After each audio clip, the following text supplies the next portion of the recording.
হৃদয় বিদারক একটি সংবাদ নিয়ে। সিঙ্গাপুরে চিকিৎসাধীন জুলাই গণঅভ্যুত্থানের সম্মুখভাগের অকুতোভয় যোদ্ধা ও ইনকলাব মঞ্চের মুখপাত্র শরীফ ওসমান হাদী আর আমাদের মাঝে নেই।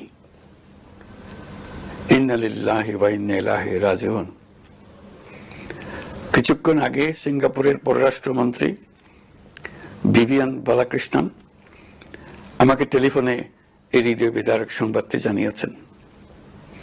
ফ্যাসিবাদ ও আধিপত্যবাদ বিরোধী সংগ্রামের এই অমর সৈনিককে মহান রাব্বুল আলামিন শহীদ হিসেবে কবুল করুন, এই দোয়া করি।